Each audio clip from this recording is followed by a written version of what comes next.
Nabi Nuh adalah nabi ketiga. Beliau keturunan ke-10 dari Nabi Adam. Nuh hidup di tengah kaumnya yang menyembah berhala. Mereka percaya berhala-berhala itu dapat memberikan pertolongan dan apapun yang mereka minta. Allah mengutus Nabi Nuh alaihissalam sebagai Rasul dengan menganugerahkan kecerdasan, lidah yang fasih, lemah lembut, pandai bersyukur, bijaksana, mahir berargumentasi, dan memiliki kesabaran yang tinggi. Nabi Nuh mengajak kaumnya untuk menyembah Allah. Namun, kaum Nabi Nuh menolak dakwah beliau, kecuali hanya sedikit yang mau mengikutinya. Kaum kufur yang tidak mau beriman terus saja membangkang dan mendebat dakwah Nabi Nuh. "Hai Nuh, kamu manusia seperti kami. Jika Tuhan yang kamu sembah itu benar, tentu Dia akan mengirimkan Rasul yang berwujud malaikat," kata kaum kufur. "Bagaimana mungkin kami menyembah Tuhan yang sama dengan Tuhanmu dan para pengikutmu?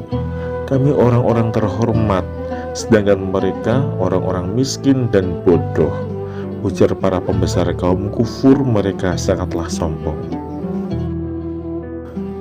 Mendengar bantahan itu, Nabi Nuh menjawab, "Agama yang kubawa tidak membedakan manusia karena kedudukannya. Kita semua sama di sisi Allah. Jika kamu ingin kami mengikutimu, tinggalkanlah pengikutmu yang miskin dan bodoh itu, lalu bergabunglah bersama kami," ucap para saudagar sombong itu kemudian. Mendengar permintaan itu, Nabi Nuh menolak.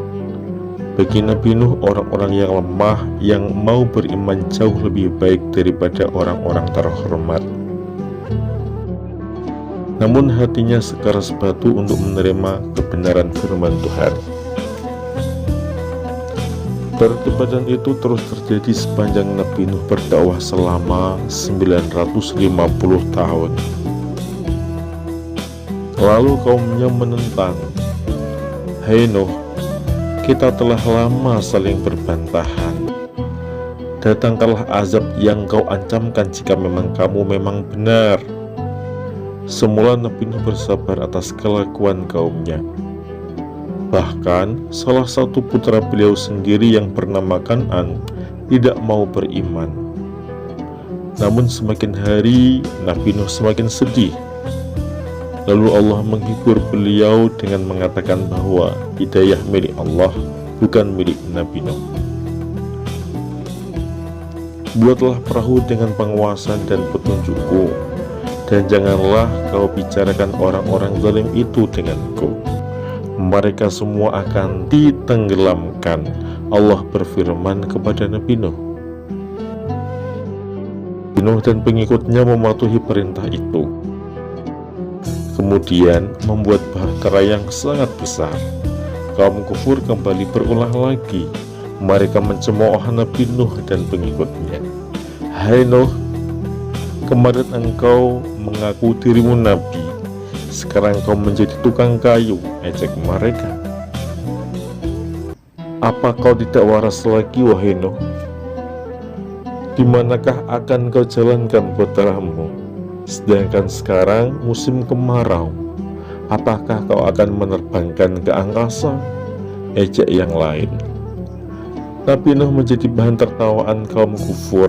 Namun beliau tetap bersabar dan melanjutkan pekerjaannya. Azab yang dijanjikan Allah benar-benar tiba. Mendung hitam bergulung-gulung di langit, petir melegar menyambar-nyambar, lalu hujan turun dengan sangat deras. Sumber-sumber air pun memuntahkan airnya sehingga perlahan-lahan daratan tenggelam. Nabi Nuh dan kaumnya beserta binatang-binatang naik ke bahteranya. Ketika air semakin tinggi, Nabi Nuh melihat Kan'an sedang berenang ke sana kemari untuk menyelamatkan dirinya.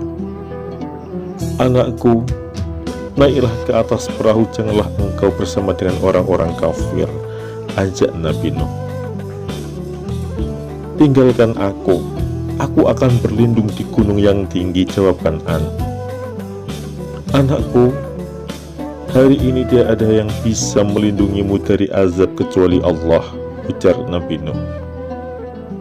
Kemudian Kan'an tidak mau mendengar nasihat ayahnya. Dia naik ke atas gunung agar terlindung dari air bah. Namun usahanya hanya sia-sia karena air pun menggulung-gulung yang dituju Kan'an. Alangkah sedih hati Nabi Nuh melihat nasib Kan'an dan juga kaumnya. Dengan hati yang pilu, beliau bersama kaum beriman berlayar meninggalkan tanah mereka. Ketika banjir telah surut, bahtera Nabi Nuh berlabuh di Gunung Jud di wilayah Armenia. Nabi Nuh beserta ketiga putranya yang lain yaitu Sam, Ham, dan Yafis selamat. Kelak ketiganya menurunkan warna kulit yang berbeda, yaitu putih, hitam, dan kecoklatan. Di tempat baru itulah Nabi Nuh beserta kaum beriman turun dan membangun kehidupan yang baru.